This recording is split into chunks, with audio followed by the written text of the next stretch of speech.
Welcome, it's Indisputable. I'm your host, Rashad Richard. We got a lot on the agenda today. Breaking down news of the day, she's back. Dina Sayegh Doll, attorney and legal analyst.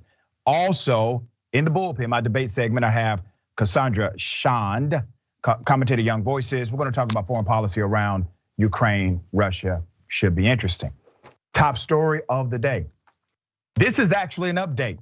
Remember when we reported on a white female who saw a fender bender, decided to take the law in her own hands and kill an elderly black man, okay? She was eventually arrested for the murder. Now, we're talking about 3 years ago. We brought this to your attention because the NAACP in the local community of Clayton County, Georgia, said this was taking too damn long to be set for court. We have an update. After reporting on this story, it is now set for court. The court calendar is moving forward. Let me give you the background. Let's put up a picture. Her name is Hannah Payne. Hannah Payne, nearly 3 years ago, was charged in the murder of Mr. Kenneth Herring after she attempted what she called a citizen's arrest. The parties are now scheduled to appear in court on Monday, April 18th for the 9 a.m. court calendar. Let's put up the side-by-side picture of Miss Hannah Payne and Mr. Kenneth Herring. You see him there. He was brutally killed by Miss Payne. Now, I want to remind everyone of how heinous this crime was. She saw a fender bender. She decided to pursue the individual, Mr. Herring.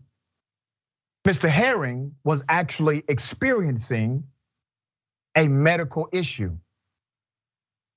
She then called 911. 911 told her, stop pursuing. We have the information, stop pursuing. And she said no. She cornered Mr. Herring and his wife, took out her gun, loaded her gun, and put a bullet in his body and killed him. The NAACP sent me this message. On behalf of the family and activists, I truly thank TYT Network and Dr. Rashad Richard for bringing light to this case. Because of their reporting, much needed attention was brought to the demand for justice by the Herring family. That credit, ladies and gentlemen, that credit goes to you. Those who support this program, those who give a damn about what happens in communities all across this nation and beyond. Because of you, it put enough public pressure back on this case, and this case is scheduled for trial for the court calendar this month, and we just reported on it, all right? Let me give you some background. Payne allegedly shot Mr. Herring after witnesses and 911 operators say she followed him from a fender bender on Clark Howell Highway. This is in Clayton County, Georgia. Cut his red pickup truck off with her Jeep at Forest Parkway and Riverdale Road and put a gun on him. Now remember, this is a fender bender. According to the state's warrant, Payne did remove the firearm from her person during an altercation, loaded a bullet into the chamber, pointed the firearm at the victim, and pulled the trigger, striking the victim in the abdomen. Put up her picture again. That's a killer. Now that's a thug. According to courtroom testimony, an EMS worker on scene said Mr. Herring appeared to be having a diabetic emergency.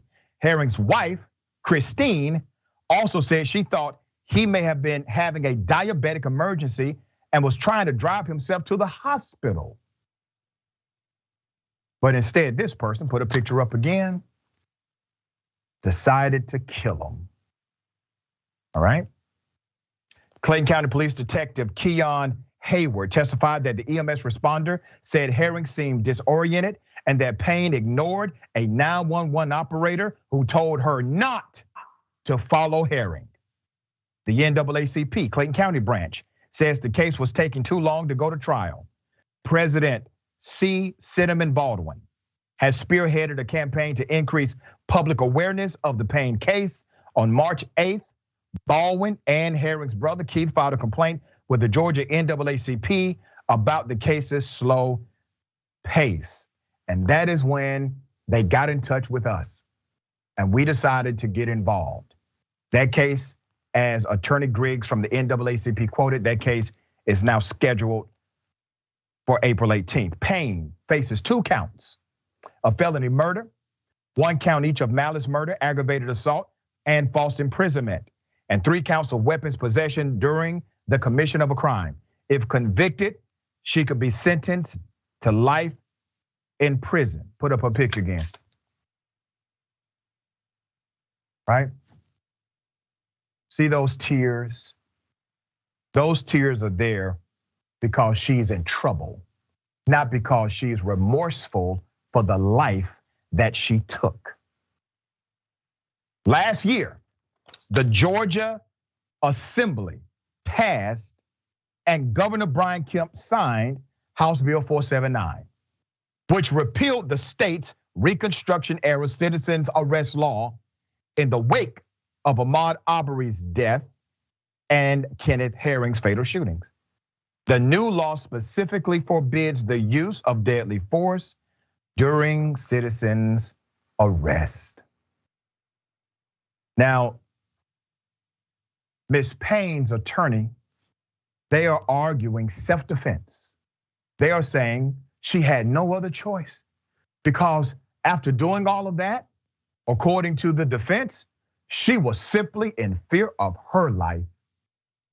And so she had no choice but to load her gun and shoot the elderly Mr. Herring in cold blood in front of his wife. Ms. Doll, thoughts on this case? Well, first of all, kudos to you and your watchers for putting pressure because this is necessary, whether or not it's an unconscious bias or frankly just overworked prosecutors. They need pushes like this. And it's true that the defendant the defendant has a constitutional right to a speedy trial, but not the prosecutor. The prosecutor is doesn't have that right to speed up the trial. And so she was out on bond. So she was okay with the delays. So it did take this outside pressure to put it on. And in terms of the actual self-defense argument that she's gonna have, it does sound pretty outrageous, but we've all seen a lot of high profile cases recently where the person with the gun who initiated the argument ends up prevailing with the self-defense. There was that popcorn murder trial out of Florida. I was astounded that he was able to get acquitted based on that. So, the brother of the victim here has talked publicly about the problem with guns in America. And I think this case is a really good example. How many times are we gonna allow the person with the gun to then claim that they needed to use it for self-defense when the other person had no weapon? So whether or not this jury does the right thing or not, I think we have a much larger problem on our hands with the self-defense and the use of guns in that way. Very well said. We're gonna continue to follow this story until completion. All right, policing for points. Yeah, Atlanta police, they have been exposed for policing and getting points at the end of their shift. I'm talking about they get a certain amount of points for arresting juveniles, a certain amount of points for arresting someone on a felony, and then they get a certain amount of points for pulling somebody over on a traffic ticket. I am not kidding you. Let me give you some details. Put up the picture of the officer who blew the whistle. You can't see him, right? Because he's scared. He's not scared of community, he's scared of other cops. Because I don't care what you tell me about the police know the police. And he has remained anonymous while blowing the whistle on other cops. CBS 46 investigation has uncovered an incentive system that encourages police officers to write more tickets, to have more interaction with the community, thus making the potential of disaster foreseeable. Atlanta police officers tell us that they were rewarded points based on their policing actions. Let me give you some background to this. Put up the chart. There's actually a chart that CBS 46 News in Atlanta was able to uncover. This is called the performance evaluation chart, okay? A former Atlanta police officer who worked in law enforcement for nearly 2 decades told the reporter, Rachel Polanski, he said, now keep that chart up for me. At the top left, you'll see where it says target goals are based on an average of 8 credits accumulated per day worked. So they got to get 8 points. So when they go to work, they got to get 8 points, okay? Meaning that I have 8 points a day is what the officer said. Writing a ticket earns APD officers 1.5 points, while a felony or juvenile arrest is worth 5 points. Wait a minute. So if you lock up 2 children, you're good for the whole damn day. You get 2 juveniles. Let me get this right. Let me do the math here. You get 2 juveniles. No, you get 1 juvenile and 2 traffic tickets. You can go home. That's 8 points. That's what it says right here. You get 5 points. Excuse me, 1.5 points for a felony. Juvenile arrest is worth 5 points. It's 1.5 point for a ticket. Yeah, my math is right. All right, writing a traffic ticket earns APT officers 1.5 points. A felony juvenile arrest is worth 5 points. Meanwhile, calls for service, this is important. Calls for service, right? That's when the cop is being the good guy. You know, cat in the tree, can't talk to my kid, things like that. Well, how much do you get for that one? You get 0.25 points. 0.25. I'm not going to lie, the officer said. If I think the person has the finances to pay it, I will stack those tickets. Does this system encourage officers to do police work that earns them more points? The reporter posed the question. The cop said, and I quote, "Oh yeah, absolutely. Because I might decide to sit somewhere in the cut and wait for somebody to glide through stop signs, especially a stop sign that I know people are definitely going to miss.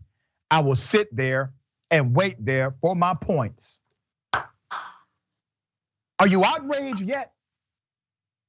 A point system, policing is not a damn video game. Points, you got to get 8 points a day. And they tell you what's worth the most points. How dare they give juveniles the most points? So you get incentivized for locking up children. We're talking about Atlanta. So what color are these children, you think? What race are they? What demographic do they belong to? It creates an incentive for them not to de-escalate, for them not to figure out a community resolution, but for them to figure out how to put handcuffs on you, even if the charges don't stick. There's more. The deputy chief is standing by this program. Put up his picture. His name is Darren Shearbaum, okay? Darren is defending the point system by APD. But a current officer in zone 4 who did not want to be identified has also gone on record. Now I want to remind you, the deputy chief is saying, well, we do this in order to track, the productivity of our police officers. There is no incentive or reward. We just want to know that they're working to serve the community, to make sure that taxpayers are getting the bang for their buck. Lies, and I got proof. Current zone 4 police officer who did not want to be identified because he's afraid of his coworkers questioned that statement, saying if that was true, talking about what the chief said, if that was true, why would calls for service only be worth 0.25 points while traffic tickets are worth 1.5 points? He said both policing functions often take the same amount of time. He believes the point system may entice officers to ignore their calls for service, which include 911 calls. So they do more traffic stops, which earns them more points. And by extension, ladies and gentlemen, they arrest more juveniles, okay? All right, so literally, you get a 911 call, the operator goes to dispatch, operator says, hey, call for service in your area, police ignore it. They ignore it because they're only gonna get 0.25 points. You know how many calls of service you gotta do in order to get your 8-point total in this ridiculous system? There's more. CBS 46 News got a hold of an email, excuse me, an email an APD Zone 4 major sent his officers praising the evening watch, that's the shift, for, and I quote, going from 85 stops in a week to 180 stops in week 2. And shaming the morning watch, who finished last with a disappointing 112 stops.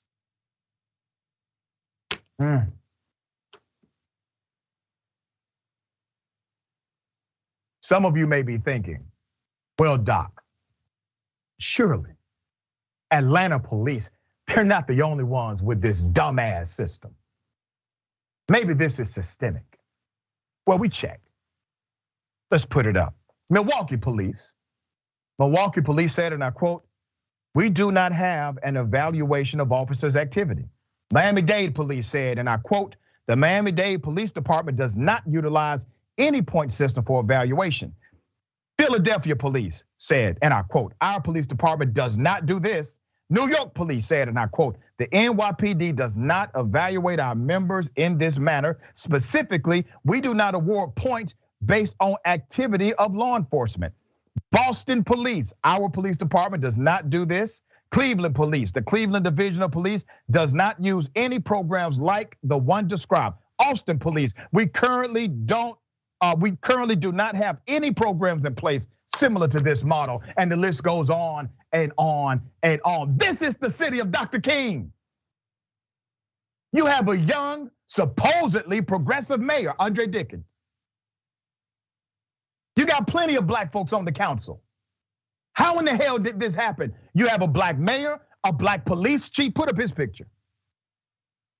I know they put the deputy chief out there to talk and defend the program, but that is Chief Rodney Bryant. He's the guy in charge of the police department. Now, when I tell you I'm disappointed, that is an understatement, because I know some of these folks at Atlanta City Hall, and they should be more outraged than me. You're giving cops incentives to lock up juveniles? Ms. Doll, in all of your years working as an officer of the court, have you seen a sophisticated system like this for law enforcement ever? I haven't, and the fact with the juveniles, to me, is also the most disgusting part of it. I mean, I think usually with these things, you could say follow the money, right? I mean, the parking tickets, where is the money going to the parking ticket? Is it going to the police department, right? I mean, that's usually the incentive here is greed. And maybe a way to solve it is having the money go to the public school system instead, right? For the tickets that they pull over. No longer have that tied to, whoever gets the money is also the one who kind of oversees how often it's gonna get pulled over. Because, as you said, I mean, the pulling over somebody is the highest, that interaction is the highest touch point where police officers are killed, and much more that people are killed, and a majority of them are people of color. So it creates a very dangerous situation, and for them to have this kind of incentive, it's probably because of the money. So I say let's solve the money problem. And I'm going to say this on the record, because I know a lot of people in the city of Atlanta watch this show. A lot of those in elected capacity watch this program. You're going to have to change this. This has to go.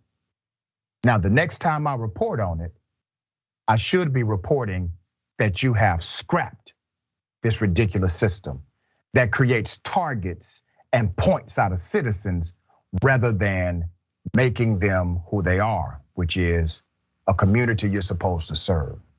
All right, we got more on the other side. It's indisputable, stick and stay.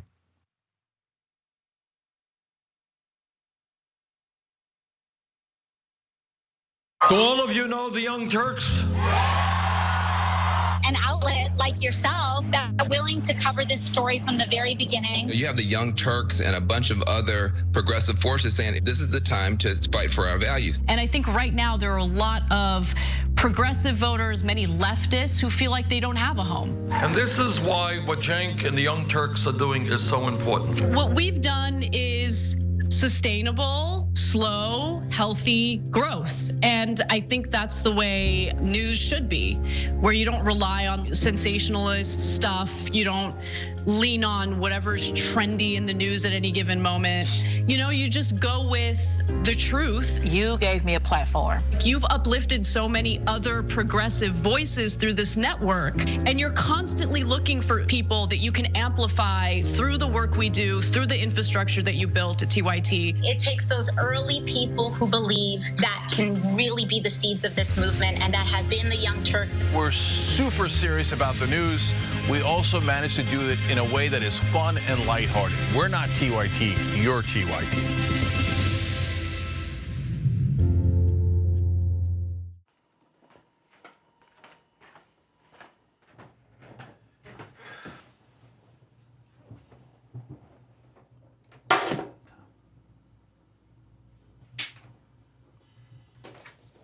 Welcome to the Damage Report. I'm John Idarola. This is gonna be a big one. Meanwhile, in the Arctic, you know where this is going. You watch the Damage Report, the Arctic's on fire. Obviously, why would we be talking about the Arctic except to tell you that it's melting once again? The Republicans aren't that interested in it. I wonder why. Lift out of poverty up to 3.7 million people, including an estimated 1.3 million children.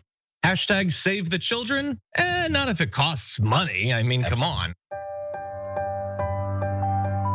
Welcome to Indisputable.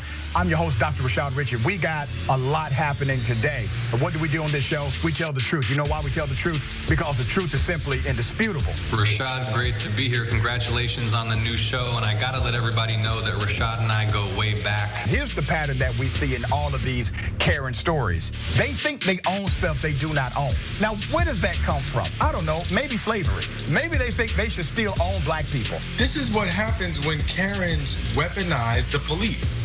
When you're used to privilege, equality seems like oppression. It hits you in a certain way when someone is holding you against your will, treating you like you're a criminal and you're an innocent person. This is something that black people face no matter where they are. A stronger black economy lends itself to a stronger, greater economy. Don't think it's exclusive of you, it's inclusive of you. What's your beef with critical race theory? It adds more fuel to the fire of the racist tendencies that we already have. We have a generation of problem solvers that can remedy the problem if they are properly taught what the problem is. You know who created redlining in this country?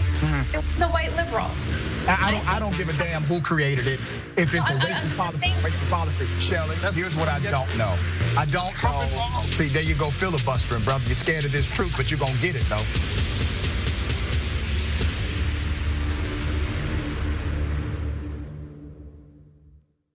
I'm back to gaslighting. Did you and I talk about gaslighting on Old School? Probably. That boss gaslit all his female employees. People who manipulate others like that make you feel like you're the weirdo. Why won't you punch yourself in the face?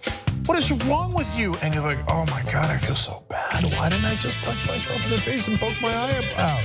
I'm 47 and I just figured it out like earlier this year. You figured out somebody was doing it to you or that you were that it was that it would have been happening my whole life and I didn't realize it. Right.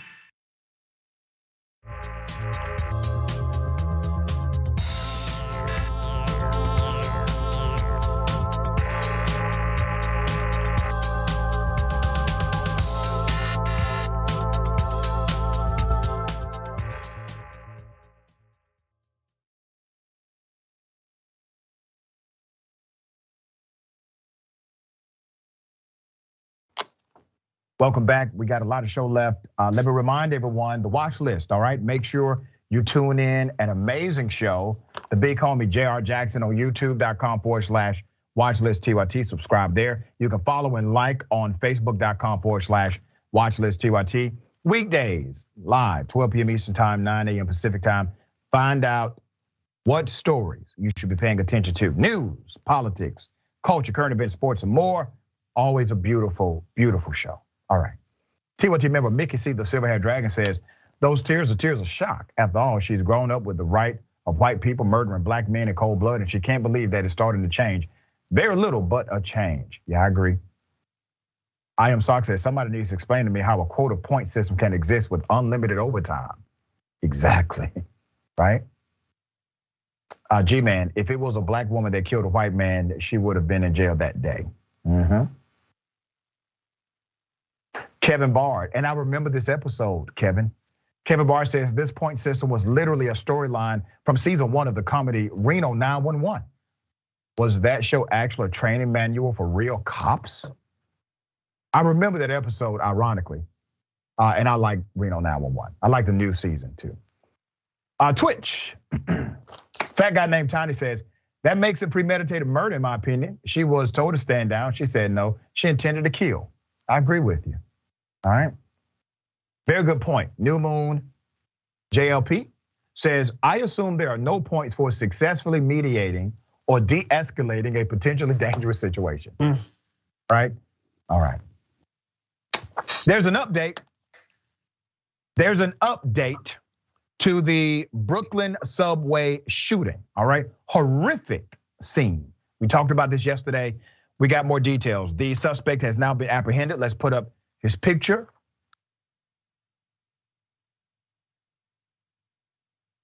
His name is Frank R. James, 62 years of age. They are calling him both a person of interest and a suspect. We're not splitting hairs on that. He's the individual that they have now detained for the crime, all right? As the hunt continued, you got elements of assistance coming in the offer of $50,000. We don't know if that was the catalyst to bring him to that, to bring him in. James is said to have a past criminal record in New Jersey, which includes 3 arrests on charges related to petty larceny, disorderly conduct, and trespassing. He actually has no history with violence. Now, some people would debate me on that because there's one charge of terroristic threats, but investigators said that those threats were just similar to ones commonly made by someone who's upset or emotionally disturbed. Crime Stoppers released photos on their Twitter account. The gunman set off smoke grenades in a crowded subway, fired at least 33 shots with a 9mm handgun. Let's go to some of the video.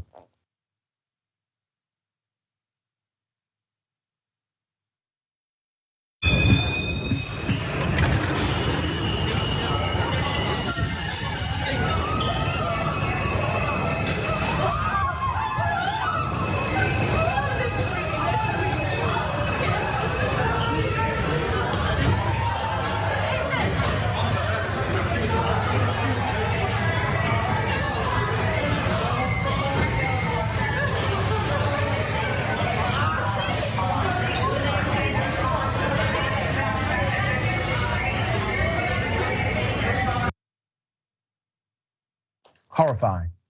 These individuals were simply trying to go to their destination, maybe work, maybe home, maybe on a date.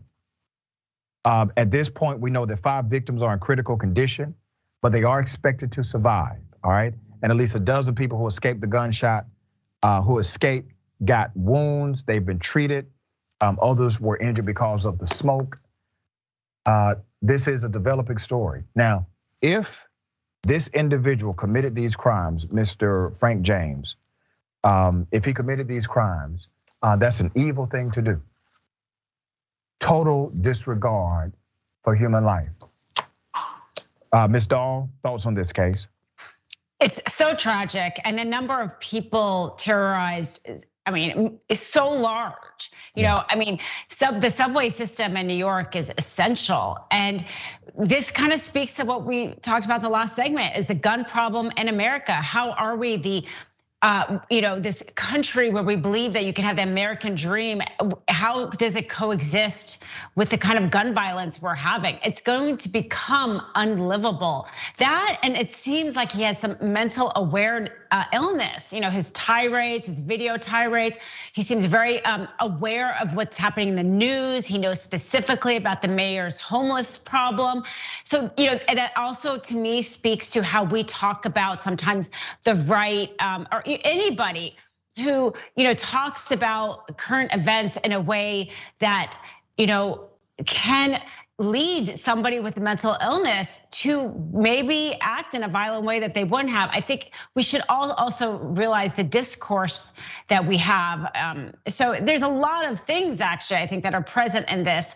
I don't know if anyone's gonna do anything about it. I'm always wishing something will change, but unfortunately it just seems like we have one other attack like this after another with nothing changing. Yeah, it is sad. And I'm going to read this from one of my producers. The police were alerted to his presence by pictures on social media that showed him wandering around the area of East Village. Police engaged with him at 1:42 p.m. Eastern time without incident. So it seems as if he was unaware that he was basically the most wanted man in America. All right. Changing subjects. Ladies and gentlemen, I wish a Karen would. You want to call the police on them for having a barbecue on a Sunday. I feel free. Back off. I'm going to tell them there's an African-American man threatening my life. You've already been asked to leave. What's your name? You've already been asked to leave. When did you ask? When I said I was calling security. You can't ask us to leave. And as a matter of fact, you want to record, I'm going to record you as well too. Yeah, there's actually a code of conduct when you walk in. You guys agree to it. You're not following your code of conduct, and I'm going to let the manager know 10 minutes early. As you had We're not closed. Planning on coming and spending money with you. You actually, with your rudeness, you made it so that nobody wants to buy. I didn't say we were closed, ma'am. I just said you can't shop here. You don't need to tell me not to lean on here. You don't have a sign that says anything like that. Well, I guess can. what? What are you because this is our business. It's not your business, ma'am. It's not your business. You're just a little peon that works here. And as soon as your manager finds out what a dickhead you are, I don't know if you'll have a job anymore. Okay. Yeah. I'm sure you think that. Where's the security? They're on their way. Oh, really? In the meantime, you guys can. You probably call them all the time, so they probably won't even come because you're just. Oh no, it's the first. Been over here since Christmas. We were taking out the jewelry. He goes, can you not lean on that? I just got through cleaning it. And I'm like, what are you talking about? Yeah, so she called me a peon. Just right now, yeah. Now he's calling security because you're being belligerent. You guys are violating the mall's code of conduct. Because I'm actually standing up to you. Because you have obviously have. Yeah, I asked you not to dirty up something that I'm cleaning. It doesn't matter. That's it does matter. It does matter. You see, I actually have a right to say, please don't do that. Clean it again because I'm leaning all over again. Okay. Classic Karenicity, not respecting the regular authority. I mean, this is just a guy who's running an establishment who says something very simple. But because, according to her, he's a peon, he doesn't have the right status, is what she's saying. He doesn't have the right status to engage her in that way. There's more video. Here it is. As a matter of fact, you didn't say please. You guys come over here and clean this one as well. Okay. Too, along with this one. Yeah, we'll post that up. You guys can be famous. Go for it. Okay. Did you obviously have nothing better to do than harass customers? I'm actually just standing here, ma'am. You're the one who's dirtying up my store on purpose. Okay, go ahead and give me your manager's information so I can call them first. Oh, trust me, he'll be calling you for the cleaning bill after this because you guys were deliberately vandalizing our property at this point. Vandalizing. What's wrong with you? Do you your feel behavior, sorry? it's upsetting. Do you need to go to school? Do you need to educate yourself? Do something with your life? I'm sorry that you have a job that's so. You're the one throwing a tantrum in the mall, ma'am. I mean, it seems like if anybody needs to learn etiquette, it's you. Millennials who have this entitlement attitude, who act like people owe you something. You know, we lost something along the way. The value of a person cannot be summarized by these external things. People are valuable, period. You can clearly see in that back and forth that this particular Karen is not that she's just upset because someone has told her to do something she doesn't want to do. It's because it's coming from someone who does not have status in her opinion. And this is the reaction. But we do something here with Indisputable.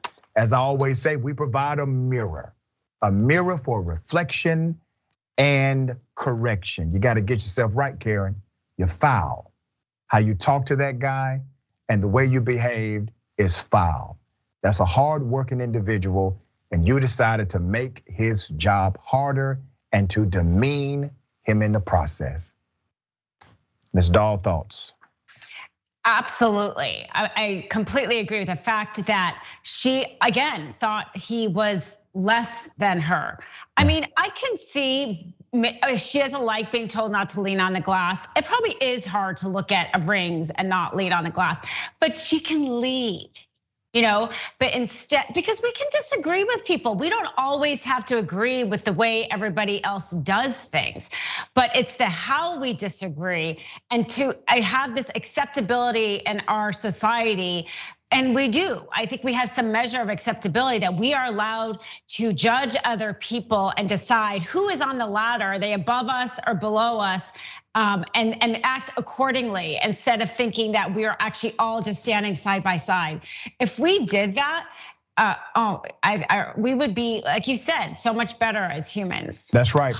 We did identify them. Let's put a picture of the happy couple. Okay. They have been identified as Helen and boyfriend Bijorano. They are, on TikTok. Okay. Interesting story. Racist seminar. Such a damn shame. This was at a concealed carry event, all right? So this was at a Vegas concealed carry event on April 10th. This was a really, really racist presentation. But let me first bring you to this. Here it is. Firearm safety is no joke. Stop laughing.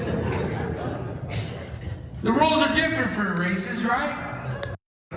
So firearm safety for white people. Always put your beer down before handling the firearm. Always keep your finger out of your nose while shooting. Always wear a wife beater on the range. And always make sure there are no minorities in your backdrop. You saw how the white crowd became increasingly uncomfortable with those jokes. Okay, all right. Now, that was just a pretext for his real jokes that he wanted to tell. So he decided to lead with those in order to tell these jokes that received a roaring round of applause. Here it is. Before you guys get to laughing too much.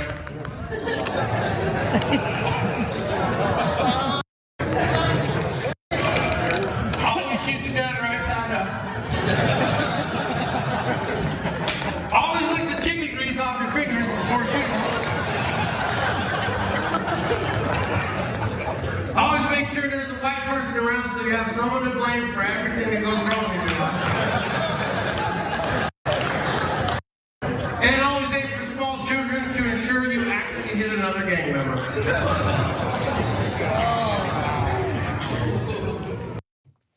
Whoa, we were okay with the regular racist stuff.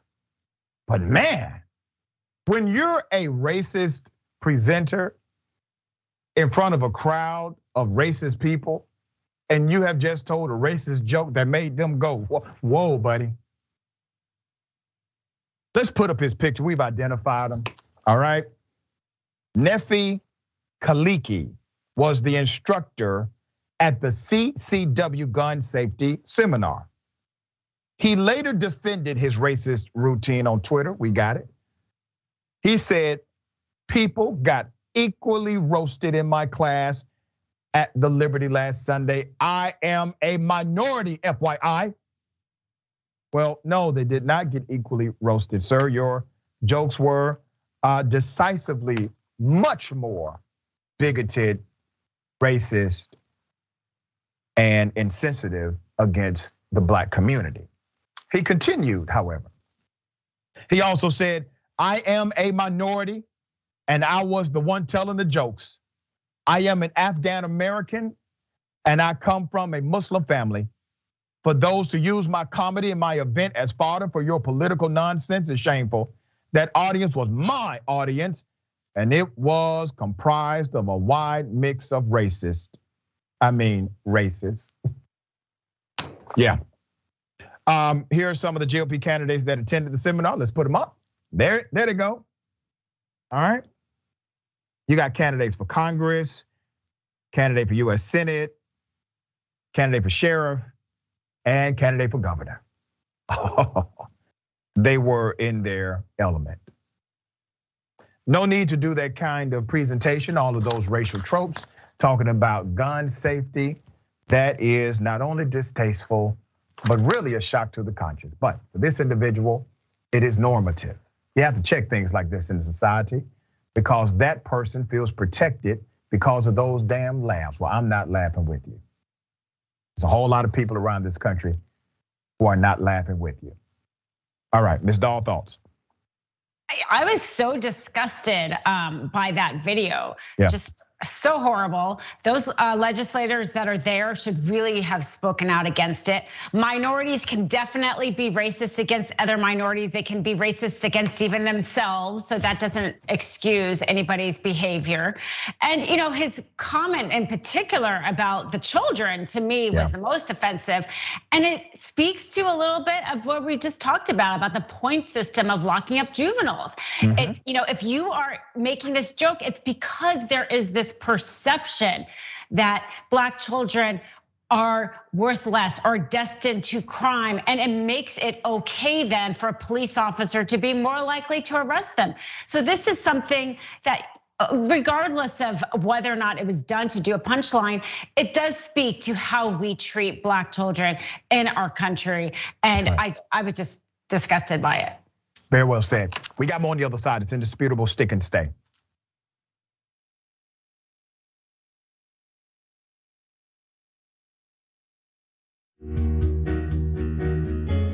Our audience has given us everything, so we couldn't be more connected. When we first started, people would start giving us directions and say, okay, the mics are too large, move them. Turn them into lav mics. I mean, they were incredible. And then one guy walked in and gave us a really expensive switcher and said, you guys need this, and walked out. Okay, it's amazing. They helped us build a studio. They did a $2 million funding campaign for us. And so they really are us. We do this show together to the point where some of our hosts are even former listeners. So when we say that the audience is part of TYT, we really mean it. I think what the audience also appreciates is especially if they're members, they really get an inside look into who we are, our personal lives, what drives and motivates us. It goes beyond just storytelling. I think that what we do is allow our viewers and our listeners into our daily lives, and we give them kind of like this inside look into everything that we're passionate about and why it is that we're doing what we're doing, right? Like the motivation behind what we're doing, I think is important for our audience to know, and we're not shy about sharing that with them. And it's different from what people typically see in legacy media outlets where everything is kind of dry and robotic and there's really no personality or authenticity that comes along with it. Oftentimes when we're doing the show, I don't really think of it as me telling them stories. I think of it as us having a mutual respect and conversation with one another. And as I said earlier, I mean, not only do I feel that through the work I do, I'm informing our audience, but they inform me oftentimes as well. They'll pitch stories to us. They'll tell us, a certain perspective or angle to a story that we might have missed. And I love it. Our TYT audience has been building this show and this network with us for 20 years. Now we're expanding and connecting our audience around the world in even more exciting and powerful ways. Look, I don't want you to miss another petition, poll, community conversation, or TYT segment. Connect with informed, passionate, and compassionate progressives, and even new progressives. They're joining our movement every day. This is gonna be amazing when we work together. So our community members are learning together, they're building lifelong relationships, and even politically organizing together. Here's what Power Slave Wolf has to say as they begin interacting with our community after making TYT their #1 trusted news source. Quote, I've been a TYT viewer since the Obama years and have since found them to be a far more trustworthy news source than most TV news outlets. Away from viewing TYT, I'm a musician, electric bass guitar, sim racer, satire enthusiast, and rollerblader, the latter being my main means of intense exercise.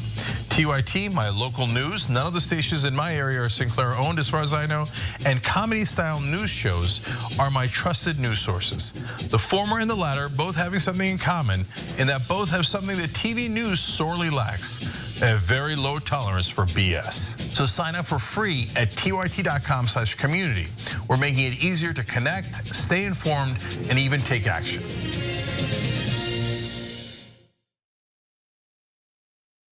Hi, I'm Bartholomew Joseph Kyle. I do audio for the main show, The Young Turks. I also do audio for Post Game. I started in 2006. I met Cenk Uygur at the Iraq for Sale screening that was directed by Robert Greenwald. And watching that, I want to figure out a way to be part of something that's genuine and authentic.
Welcome back. All right, we got a lot of show left.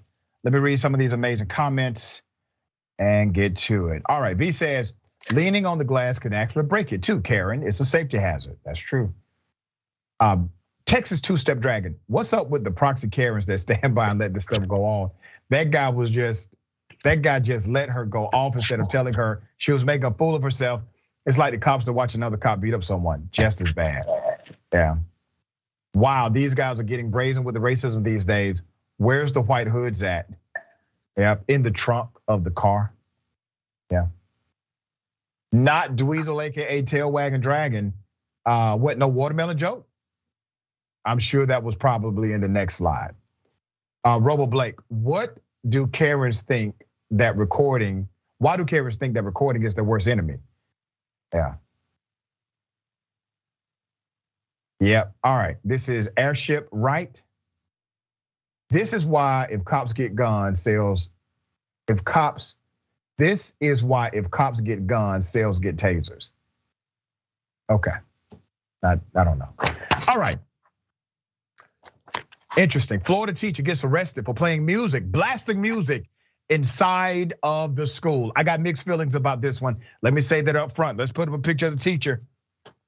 The guy actually had a solid point, okay? I know he got arrested and he should not play loud music during testing. He did, but there's a reason. So he's a Florida middle school teacher. He was blasting music while students took a standardized test. All right, that is disruptive. His name is Martin Reese. You're looking at Mr. Reese. He's an art teacher in Florida who felt he had to stand up for kids and protest the standardized testing taking place in his classroom. So let me say this before I continue with the story, okay?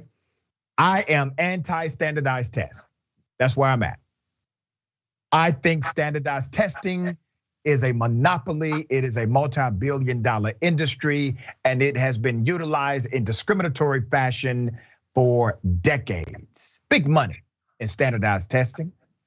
And typically it does not actually solve any problems. It doesn't really say how well a student who works hard, how well they will do. I know this, I've been a professor for years. So Martin felt that it was his duty to do this. He also added that the stress of the pandemic made the forced testing inappropriate. He had a solid point there. The teacher who was hired just 3 weeks ago, he was only hired 3 weeks ago, all right? Says he was disgusted at the student situation. He claims it's unfair to make students sit in a classroom after 2 years of grappling with COVID-19 pandemic to take a test that would be retired after this spring. Solid point. The test is no more after the spring, okay? That test or testing period is typically connected to funding for an institution. And if you can show increase in performance, you get more money from your state and federal government. It also qualifies your school for increased grant funding from private organizations. Now, we should kind of work the other way, where if you have an academic problem, you should then qualify for more money. But if you show that you have academic challenges, you then receive less money for your institution. All right, the scene was live streamed on Martin's Instagram page before police arrived and escorted him out of his classroom. The school briefly went into lockdown during the disturbance. I think that was overkill. I think they overreacted with that. Reese states that the reason he blasted the music is so the entire school will have to retake the FSA. And he talks about his beliefs within the school system, as well as speaking up for poor students and how the teaching staff is underrepresented by the Black community. Once again, he's making solid points, okay? Martin expressed that, I quote, "The whole world changed on them, and now we put all this pressure on them to take a test." I'm gonna get into the arrest in a minute. Now, I wanna remind you that we are starving in K through 12 education for real teachers who are student advocates. We're starving for that, okay? So you got a guy who's doing something that's definitely a student advocacy model. He's doing it to advocate for the students. Now, is he doing it in a way that disturbs the status quo? Of course he is. It is a protest. If protest makes you comfortable, it is not a protest. It is meant to make you uncomfortable. There's more. So let's talk about the arrest. Reese was charged with disrupting a school function and disorderly conduct. He's since bonded out of jail and was dismissed from his position at Creekside Middle School. The Department of Education claims the state assessments play an important role in educational equity, which ignores the proven negative consequences of high stakes testing that disproportionately impacts minority and low income communities, all right? Once again, the brother had a solid point. Negative consequences include the loss of valuable opportunities to learn due to testing preparation, the narrowing of curriculum to focus on testing standards, And the stigmatization of students and schools as failing or in need of intervention based on faulty interpretations of what test scores actually mean. And I want to explain this because there are a lot of people that will say on the post, well, there are such things as bad schools. Well, schools are typically a reflection of the social economic environment around them. Schools typically are unable to address all of the social economic variables that may lead to decreased performance when it comes to standardized testing. We need a holistic approach, which takes full integration of community, government, and school system. Standardized testing favors students from high income families. We know that based on data. In a 2015 analysis from Inside Higher Ed found that in each of the 3 parts of the SAT, the lowest average scores were among students from families who make less than $20,000 in family income, while the highest averages were among students from families who make more than $200,000. Let's put up his picture again. The brother had it right, okay? He had it right. Now, he went to jail. There are some things that are worth going to jail for. And because of his passion about this, his advocacy, fine, he gets a charge. I hope his charges get dismissed. But even more so than that, I hope this sparks a true dialogue about the ills of standardized testing in the United States of America and the industry it promotes. All right, Ms. Doll, thoughts here. Yeah, I think one of his defenses could be First Amendment. It is true that your First Amendment rights are limited in a school, but I would definitely argue that for him if I was him. And yeah, maybe he has a life in advocacy. He might have a hard time getting another job since, as you said, he was only there 3 weeks before this, but he really is highlighting a good point. There's so many things that we could fix in our education system. One thing that California does, they passed a law a few years ago, and instead of your zip code money going to the school that your zip code is based, the money is distributed based on need. So a wealthy community is not sending all their property tax money to that school. So there's things like that. I think standardized testing was trying to address a problem of not allowing kids to fall behind, but like you said, it's not really working. So there's other creative things that could be done because we don't want students to be failed by whatever school that they're in.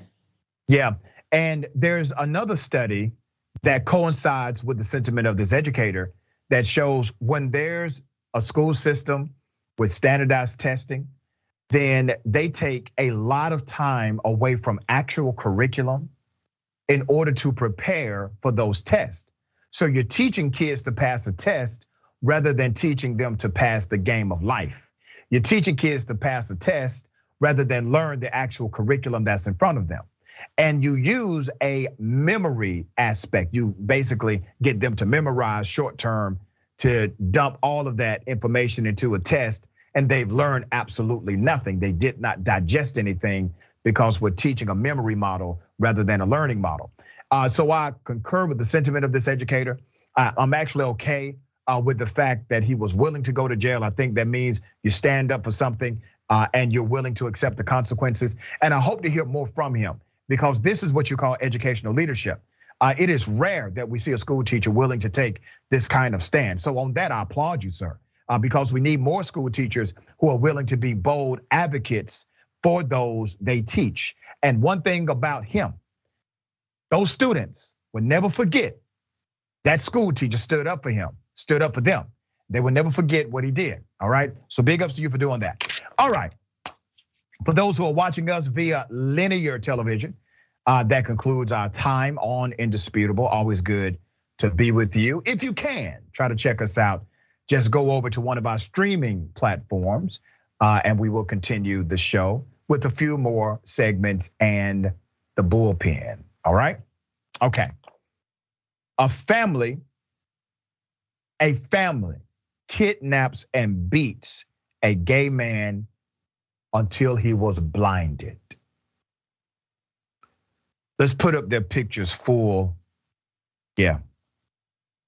3 family members have been charged with a hate crime after kidnapping and beating a gay man so severely that he has permanent blindness now. He'll never see.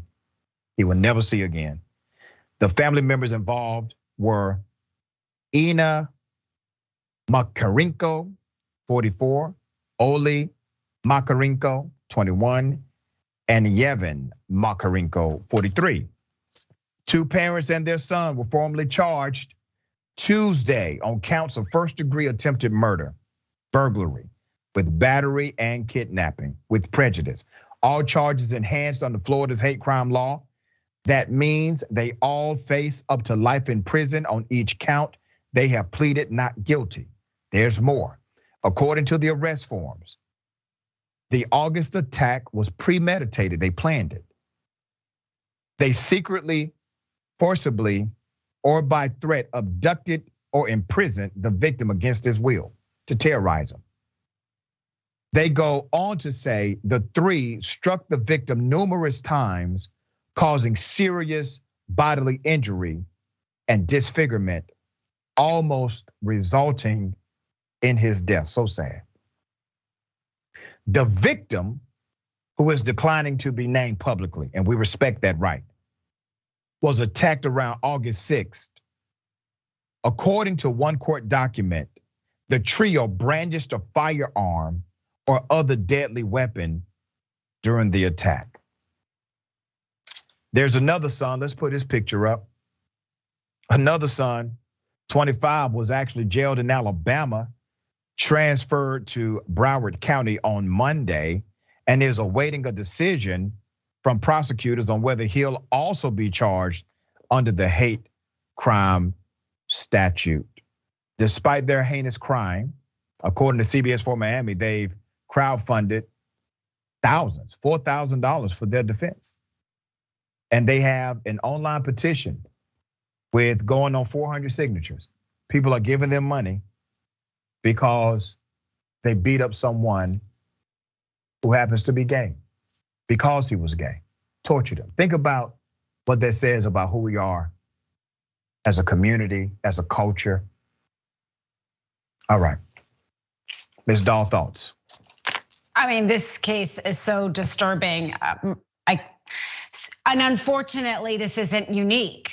You know, that's why we've had to kind of promote gay rights. That's why the Don't Say Gay bill in Florida is offensive, because this exists, this kind of hatred to the community, which I don't understand why somebody would be this hateful, but there are really a lot of hateful people toward this community. And it seemed like there was so much ground that had been gained in terms of rights. And I don't know, we reverted quite a bit. And why somebody, whether or not there's a homosexual person in their own family, and this is coming, I mean, it's really hard to understand. Sometimes I try to intellectually understand, why somebody commits a crime, and it's impossible in a situation like this. But I think it's a good reminder of why these kind of legislations that are happening in the country right now are really important for us to get involved in, because this hasn't gone away, this problem. That's right. All right. A Christian headmaster decided to tape the mouths of students. Okay, let's put up his picture. Yeah, he looks creepy. A Slidell, Louisiana Christian headmaster who taped the mouths of 7th graders issued a lengthy statement defending his actions by blaming the students for bullying their teacher and talking too much in class. His name is the good right Reverend John Raymond. John Raymond was arrested last week and accused of 3 counts of cruelty to juveniles. He reportedly turned himself in to the police on Thursday. Besides being a pastor, he is a past Survivor contestant. Yeah, Survivor, the show, and an active Republican politician. Okay, so let's talk about what he did and how he's defending it, all right? The Reverend John Raymond, founder and headmaster of Slidell's Lakeside Christian Academy, issued a 1,100-word statement on the school's website blaming the students for bullying a teacher and insisting none of the children were harmed. Raymond, who is an elected member of the Louisiana Republican Party governing board, said a teacher approached him in tears, threatening to quit because a group of students was continually disrupting her class by talking. Hey, you know what?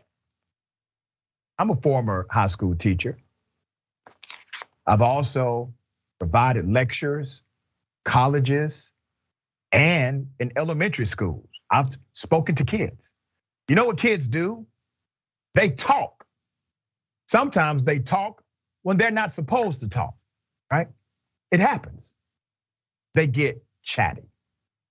You mean to tell me that you got into the school business and you don't want children to talk? And you think the only remedy is to put tape on their mouths? Raymond said in his statement, and I quote, "We have zero tolerance bully policy at Lakeside. This means students cannot bully each other or bully teachers. We are serious about protecting our students and our teachers. You need to be serious about something called pedagogy. Pedagogy is your ability to actually teach in the atmosphere of the classroom. If your teacher has weak pedagogy, then that teacher may need to find another profession. You know, bullying is what you did, preacher man. You came in and decided to tape the mouths of children that couldn't fight you.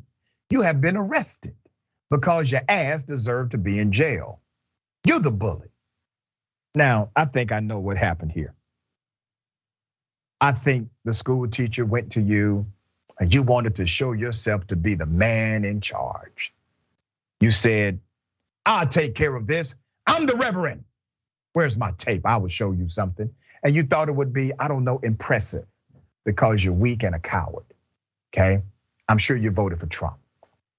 There's more. Raymond said he gave the students the choice of having their mouths shut, closed with Scotch brand packing tape, or school suspensions. He said, hey, I gave them a choice here. The students all chose tape. This is his quote, not mine. The students all chose tape, and I pulled off one piece at a time and carefully placed it over their mouths, making sure it did not touch their nose or interfere with their breathing. And no time was the tape wrapped around any student's head. After the tape was applied, I asked the students, are you in any pain or hurting in any way? They unanimously shook their heads no. I asked, can you all breathe normally? They unanimously shook their head yes. At any time, the students could have easily removed the tape by simply pulling it off. Put up his picture again. You're a dumbass. Okay. Instead of taking some level of responsibility, saying, you know what, in hindsight, not the wisest thing. You know, I'm comfortable with my students are comfortable with me. We're in a family environment. It was wrong what I did. I will pay the penalty for that. My apologies to the students and parents that I may have offended, to the community by extension that I may have offended. No. He blames the student. So are you getting the trend here? He blames the student for what happened with the teacher. The teacher doesn't know how to control a classroom, so he blames the students, called the students bullies, right? And then, so are the students suspended?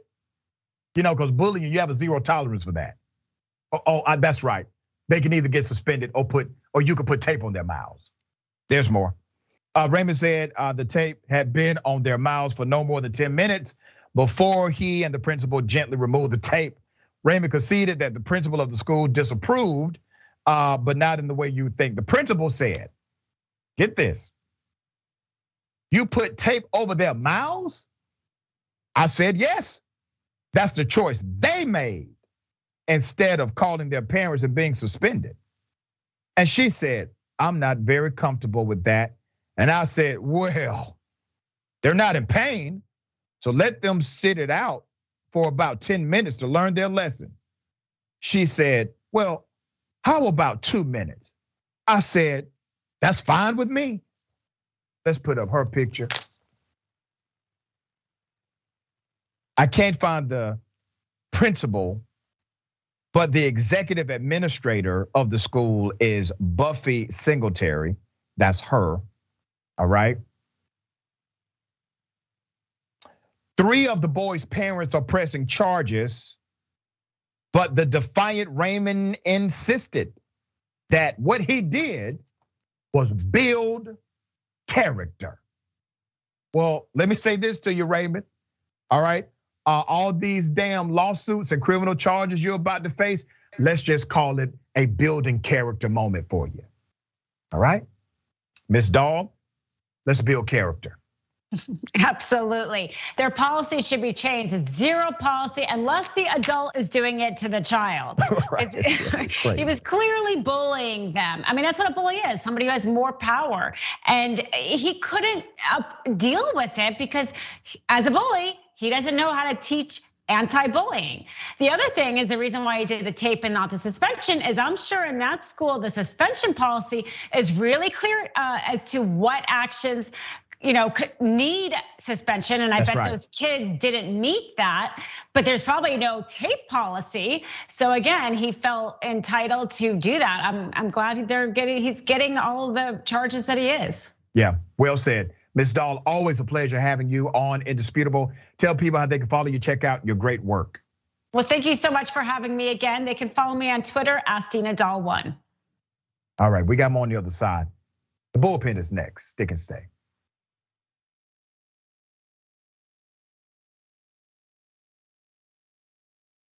You know, old school's pitched to me from Jank. It'll just be me, you, Jesus, Ben, and maybe Michael. And we're like, okay, cool. I can do that every week. As you can see, me, Jesus, Ben. When you make the order, it says, don't exceed $20.01. So I'll just order literally anything to get it as close to that as I possibly can. I'm sorry that I ordered $45 worth of food and got an email saying, sir, would you like to rethink that? What are you talking about? I was in hell. I was just like, oh my God, the theater's empty, nobody's here. Everyone on screen keeps fucking cursing. Why did I let this happen? And the whole thing looks like it was shot through a glass of milk. My mom's gonna be so mad. If you're looking for a heart attack, the short way, baby. Wrong. I did put mayonnaise on it. I'm the most in shape, overweight person you'll find. That's right. He was like, why didn't you answer my call? I called you 39 times. Yuck. But what makes you stop right before 40? What makes you say, nah, man, I ain't doing that no more. I'm cool. And I called you back on the air. And I was like, okay, Kevin Smith, big shot. What the you said you'd come on and you didn't come on. I'm sure I took that very well. Yeah, you did. You called me back the next day and said, I thought it was 7 a.m.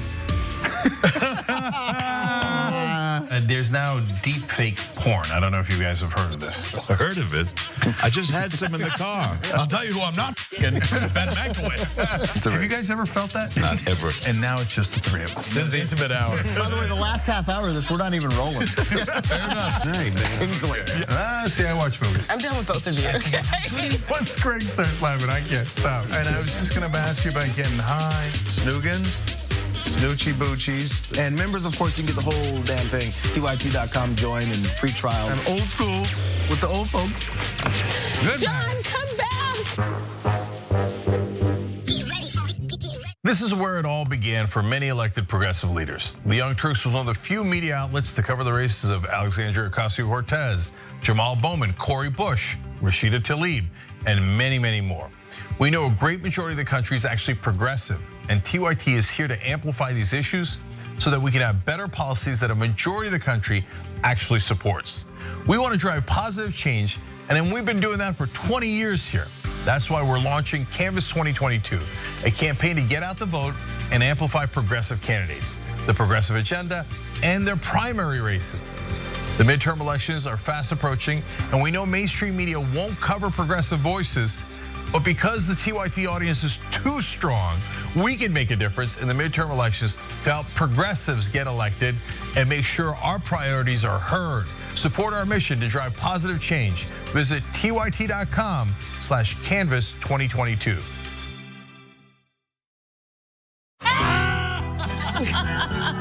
Field goal here. It's time to switch to BU. Oh, man. Oh, God. Do your best. He's a little like...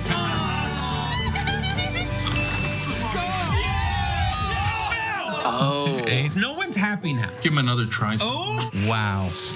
This is the weirdest game.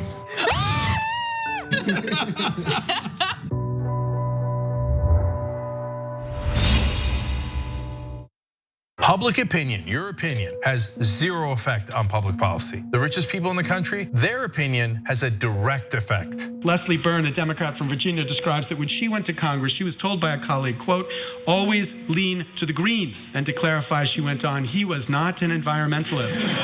Our government actively serves the richest and the most powerful and turns its back on everyone else. Finally, end the corruption and get money out of politics and give us back our democracy.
All right, welcome back. We got a lot of comments. I got time to read two. So let me go to Nomadic Dragon, because that's what Jesus would do, talking about what the Christian headmaster did, really silly. And Jim Garcia says he can get a job as a flight attendant now. That's right. There's a bright side to every disaster. Okay, ladies and gentlemen, welcome to the Bullpen.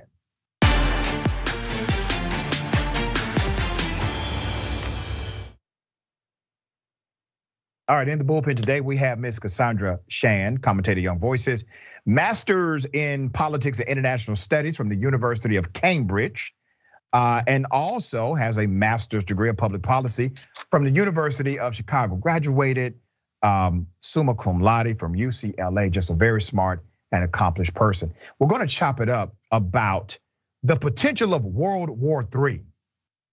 Some international stuff here. She's trained in this, well-educated, well-rounded. Cassandra, thank you for being on the show. How are you? Oh, good, thank you. And thank you for that really humbling intro. Absolutely, well, you earned, you deserve it. So naturally, we are still in the midst of this Ukraine-Russia conflict. The vast majority of Americans, they blame Russia for it, which they should. I'm actually concerned why everybody in America doesn't blame Russia. But Russia does have allies. They have financial allies, and they have some allies that may actually get down and dirty with them. Not as many, but they got some. In your opinion, based on your studies in international politics, policy, and by extension war, how do you see this working if we ever went to an actual World War III? Who becomes actual allies of Russia? Not just financially, but those that would get down in the warfare on their side? Well, I mean, just bluntly speaking, I don't actually think anyone is going to go to war over Russia. But if they were, I think right now, the votes last week about Russia's spot on the UN Human Rights Council, that's kind of indicative of, I think, kind of like where the world is turning, because well, after Russia invaded Ukraine, kind of like the whole playbook of what we understood about the world, it's out the window now.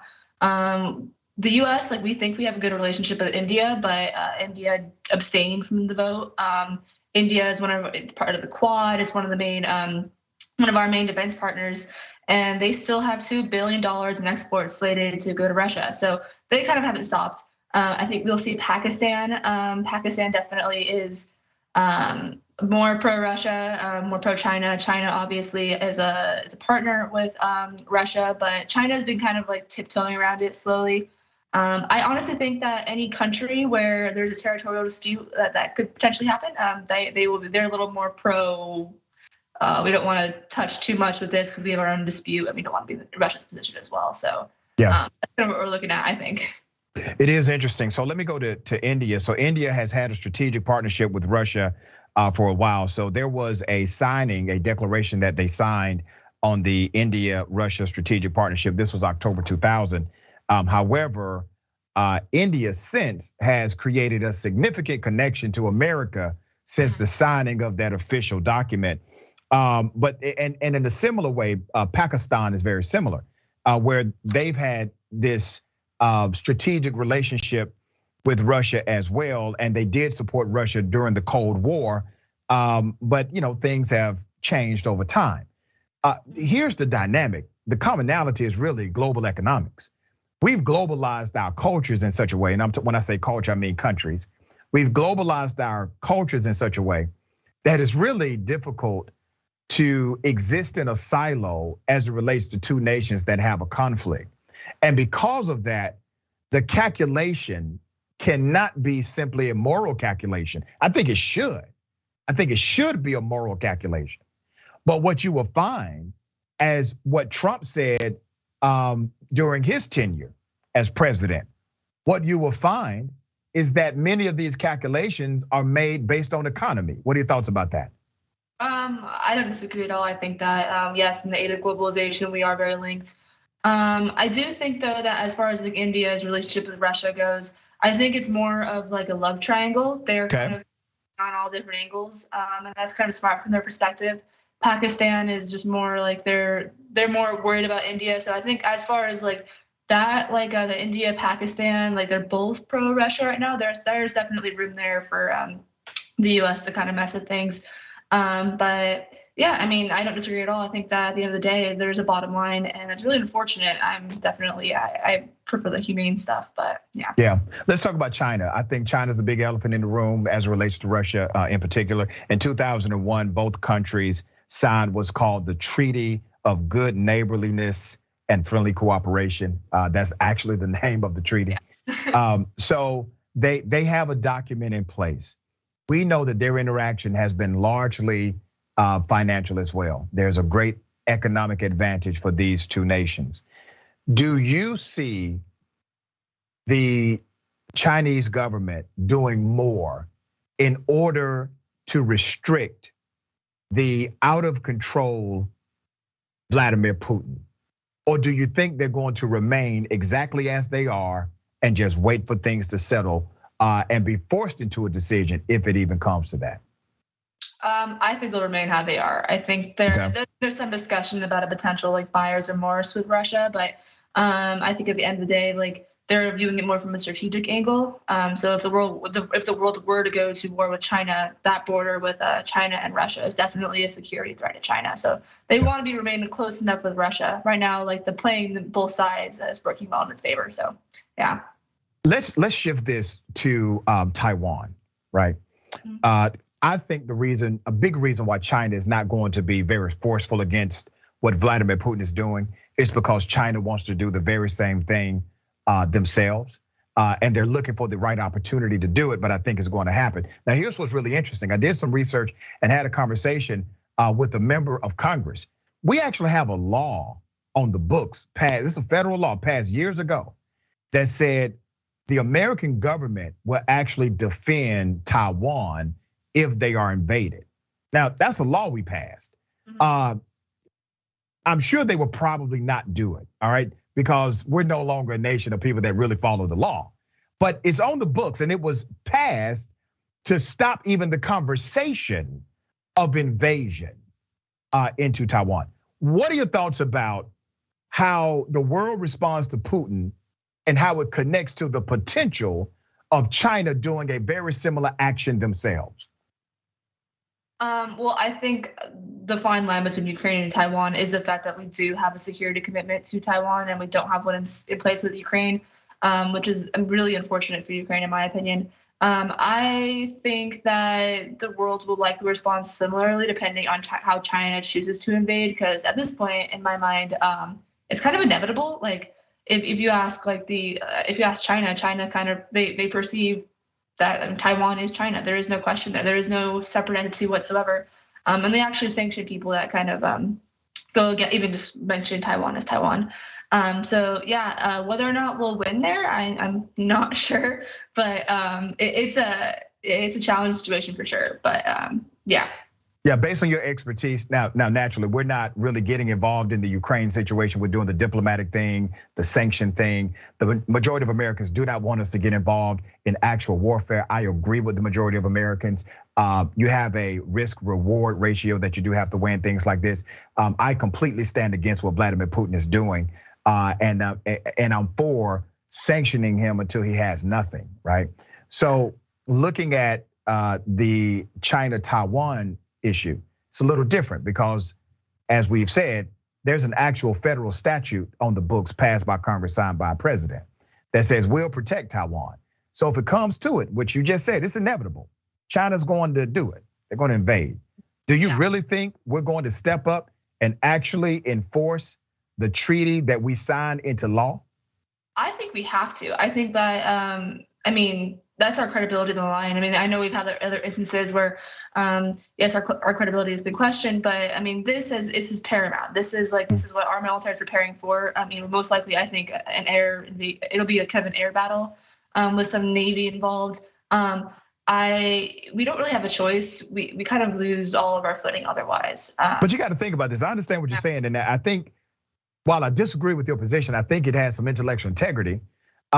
But remember, we're talking about going to war with China, okay? That's a different calculation, and we're talking about going over there to go to war with China. The ground, I think it's very different. I think that the way we perceive war has changed drastically. I think most of it will be non-kinetic, space, cyber, that kind of stuff. I think that, which granted has tremendous repercussions for the average American citizen. If you take out our GPS system, we're kind of stuck. But there's other ways short of armed combat, I think, that we'd see in Taiwan. I also think that, I'm not sure exactly how committed we actually will be to Taiwan, but I know at the very minimum we have to do something. There'll be something. Well, I tell you this, my dear sister, this country don't give a damn about what's on paper. All right, I get what you're saying about the moral obligation. We passed this law. There's this security enforcement treaty in place. If anybody attacks Taiwan, these folks don't give a damn about what's on paper. You know that, and I know that. Well, it's Taiwan then, and then it's South Korea, and then it's everyone that's kind of anxious about China's growth. So it definitely affects all of our strategic partnerships around Taiwan. Yeah, and then the other side of that is obviously China's ability to weigh sanctions against America. America is not the only country that can implement sanctions. Oh no, China is more brutal about it too. It's called pass their anti-foreign sanction laws. Yep. Basically, if we sanction China, China will sanction us. And that's correct. More. It's really last summer. It's crazy. So. And if you look at the tariff war that Trump started, when you look at just pound for pound, and I think this is part of the reason Trump lost. When China came back with their tariffs because of Trump's tariffs, when they responded in a way that really we couldn't recover from with our agricultural community. And that's when Trump said, hey, you're doing this for your country. We're going to create some subsidies. Well, you lost a lot of your farming community during that time because they felt the impact of those tariffs immediately. And there was not an equivocal response from America to balance it out. What are your thoughts about that? I think it's again, as we were discussing earlier, the world is really economically connected right now. Anything we do is going to have economic repercussions. So it's all about kind of, look at the oil stuff right now. We knew we were going to sanction, and we knew we were going to do some sanctions against Russia. We knew that our gas pumps would be kind of hit the hardest, and we're still kind of it's $7 a gallon in California. That's crazy, Yep. So.